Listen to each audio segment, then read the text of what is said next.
Hello అండి అందరికీ. ఈ వీడియోలో మేము వినాయక చవితిని ఎలా సెలబ్రేట్ చేసుకున్నామో చూసేయండి.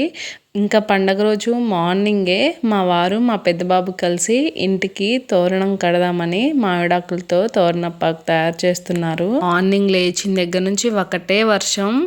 ఇంకా పూజకి సంబంధించినవి కొన్ని తీసుకొచ్చుకోవాలి బయట నుంచి, వర్షం తగ్గుతుందో లేదో అని చాలా టెన్షన్ పడ్డాం. కానీ ఇంకా పూజ టైంకి వర్షం తగ్గిపోయింది. మా వారు పూజకు కావాల్సినవన్నీ కొనుక్కొని వచ్చారు. ఇంకా పండగ అంటేనే ఇలా తోరణపాకు కడితేనే కళ వస్తుంది కదా, పండగ కళ ఇంటికి. ఆ గ్రీన్ కలర్లో ఉన్న మామిడాకులు ఇలా కట్టడం వల్ల చూడండి ఇంటికి ఎంత కళ వచ్చిందో. పండగ కళ అంతా ఇక్కడే ఉంది. ఇంకా నేను ఫస్ట్ అయితే పూజకు కావాల్సిన సామాన్లన్నీ ఒకే దగ్గర పెట్టుకున్నాను, మళ్ళీ మర్చిపోకుండా. అవును, నాకు ఈ వినాయక చవితికి ఒక కొత్త విషయం తెలిసింది. ఏంటంటే ప్రసాదంగా ఏమి పెట్టినా పెట్టకపోయినా కూడా గణపయ్యకి ఒక దోసపండు పెడితే చాలంట. గణపయ్యకి ఆకలేసినప్పుడు పార్వతీదేవి వినాయకుడికి దోసపండుని ఆహారంగా పెట్టిందంట. ఇంకా ఈ దోసపండు ఒక్కడ పెడితే స్వామివారు చాలా సంతోషిస్తారంట. ఆ విషయం తెలిసి ఇంకా మేము ఈసారి మా వారు దోసకాయలను కూడా కొనుక్కొచ్చారు ప్రసాదంగా పెట్టడానికి. ఇంకా పూజకు కావాల్సినవన్నీ ఒక దగ్గర సర్దేసుకొని నేను కూడా రెడీ అయిపోయాను. ఇంకా రెడీ అయ్యి పూజ స్టార్ట్ చేసుకున్నాను. ఈసారి నేను పూజ ఇంత మంచిగా చేసుకున్నానంటే దానికి ఒక్కటే ఒక రీజన్, మా వారు.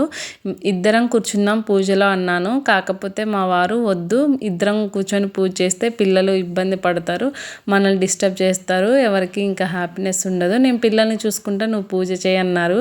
ఇంకా నేను మార్నింగే పూజ స్టార్ట్ చేసుకునేసరికి ఇంకా పిల్లలకి కూడా ఏం తినిపించలేదు ఫుడ్. నేను పూజ చేసుకుంటుంటే మా వారే పిల్లలకి ఫుడ్ తినిపించారు.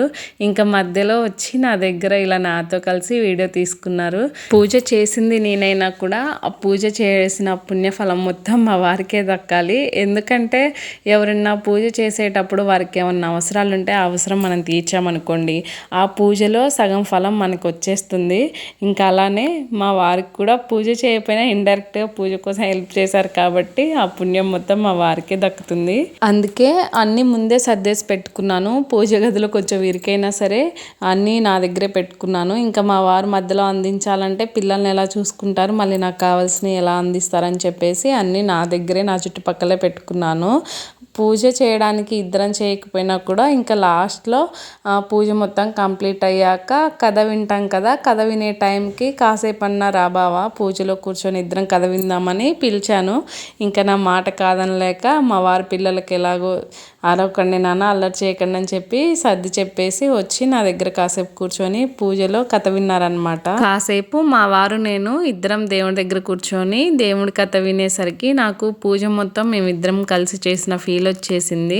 ఇంకా మేమిద్దరం ఇలా కథ విన్నాం. మా ఇద్దరు పిల్లలేమో కొంచెం సైలెంట్గానే ఉన్నారు. ఇంకా కథ అయిపోయే టైంకి మళ్ళీ అల్లరి స్టార్ట్ చేశారు.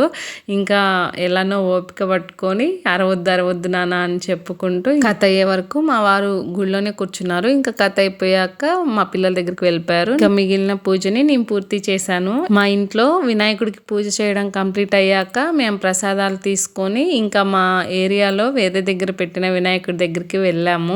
ఇంకా మేము వెళ్ళే టైంకి పూజ అయిపోవడానికి వస్తుందన్నమాట. ఇంకా మేము వెళ్ళాక ఒక 1/2 అవర్ పాటు అలా పూజలు జరిగాయి. స్వామికి కాసేపు ఉండి ఇంకా దేవుడి దగ్గర అక్షింతలు పూలేసి దండం పెట్టుకొని ఇంకా అక్కడ ప్రసాదాలు పెట్టారు. ఆ ప్రసాదాలు తినేసి మేమైతే ఇంటికి వచ్చేసాము. చూసారు కదా అండి, వినాయక చవితిని మేము ఇలా సెలబ్రేట్ చేసుకున్నాము. మా వీడియో నచ్చితే ఒక లైక్ చేయండి, మా ఛానల్ని సబ్స్క్రైబ్ చేసుకోండి.